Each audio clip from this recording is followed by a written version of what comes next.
Lalu apakah orang yang sedih, galau, berkepanjangan, atau tiba-tiba mengalami kejadian yang menyedihkan bisa mengalami penyakit jantung? Jawabannya bisa. Dan ini bukan clickbait.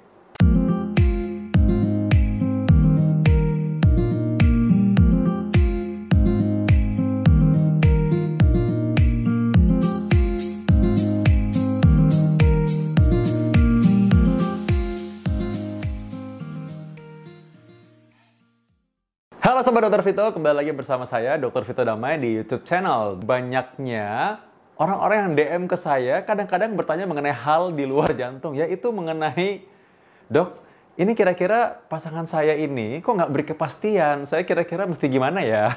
Atau dok, haruskah saya memilih laki-laki yang seperti ini? Dok, kok cewek saya kok begini? Oke, ini memang berhubungan dengan jantung sedikit ya. Saya jadi tertarik ingin bahas mengenai broken heart syndrome. Apakah orang yang punya kesedihan demikian mendalam atau mungkin ditinggal pasangannya dan dia tidak bisa move on? Lalu apakah orang yang sedih, galau, berkepanjangan atau tiba-tiba mengalami kejadian yang menyedihkan bisa mengalami penyakit jantung? Jawabannya bisa. Dan ini bukan clickbait. Jadi, ada yang disebut dengan broken heart syndrome. Ini bukan sekedar nama, ini memang benar-benar sebuah penyakit. Jadi penyakit yang disebut sebagai kardiomiopati atau penyakit di mana terjadi gangguan fungsi jantung. Dan namanya bukan tanpa alasan diberikan demikian. Ini pertama kali dideskripsikan pada seseorang di Jepang tahun 1990. Dan ada nama lainnya namanya Takotsubo kardiomiopati. Jadi orang yang mengalami penyakit ini biasanya mengalami sakit dada atau sesak nafas. Dan terjadi tiba-tiba setelah ada hal yang dirasakan sangat membuat dia sedih sekali. Atau membuat dia kaget dan hampir mengalami betul-betul pukulan secara psikologis.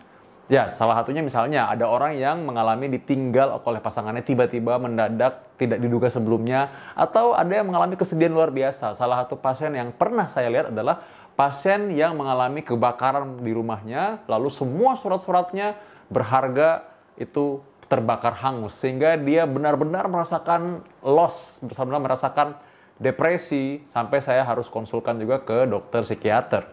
Nah, apa yang dialami adalah ketika dia mengalami kesedihan tersebut, dia mengeluhkan sakit dada. Nah, sakit dada ini ketika dia datang, seringkali memang menyerupai seperti orang yang serangan jantung.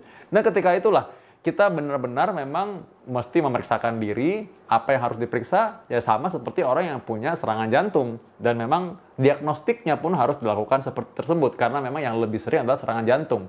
Nah, sehingga ketika kita memeriksakan pasien tersebut, memang penting kita tetap melakukan pemeriksaan dan anamnesis atau wawancara medis. Apa sih kira-kira penyebabnya? Nah, sambil demikian tentu dengan cepat EKG, pemeriksaan laboratorium, penunjang, dan karakterisasi atau ekokardiografi yang bisa menentukan ini apa sih penyebabnya yang mirip serangan jantung ini. Biasanya orang yang punya kelemahan dari otot jantung karena Takotsubo kardiomiopati atau broken heart syndrome ini dapat diketahui dengan pemeriksaan USG jantung atau ekokardiografi. Di situ bisa dilihat bahwa gambarannya seperti balon, terutama di bagian ujungnya kita bisa lihat bahwa wah ini terjadi bagian tertentu dari jantungnya itu tidak bisa memompa dengan sempurna kembali.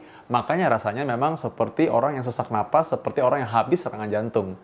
Nah, kalau misalkan kita menemukan ada orang yang sedih mendalam, nah makanya jangan terlalu baper. Artinya kita tahu bahwa ada batasnya dan tentu pasti ini kesedihan akan berlalu. Nah, sebagai orang yang menemukan hal semacam itu, tentunya kita harus menghibur. Jadi, saya berpendapat apabila ada terjadi suatu kejadian yang heboh dan sebenarnya itu merupakan ranah privasi orang lain, sebaiknya kita tidak ikut-ikutan untuk memperluas kabar tersebut. Sebaiknya kita menenangkan dan berusaha untuk membuat orang ini move on.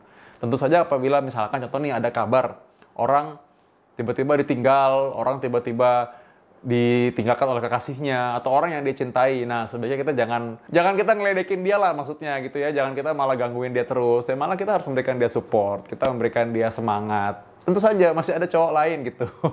Iya kan, cowok emang banyak, bukan cuma dia aja kan. Tapi ini memang benar bahwa seringkali memang sulit untuk move on. Padahal sebenarnya move on ini diperlukan.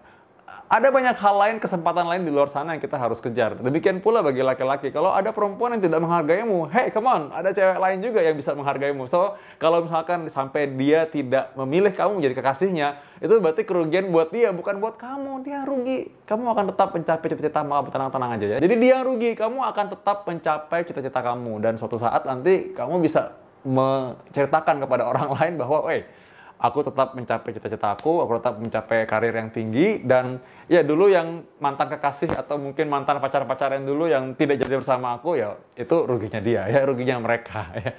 Jadi semangat, tetap semangat. Lalu gini, kalau misalkan balik lagi ini mengenai broken heart syndrome ya, orang yang mengalami broken heart syndrome ini sebagian besar usianya antara 50-an sampai 60-an tahun ya, memang kebanyakan wanita, perempuan kebanyakan.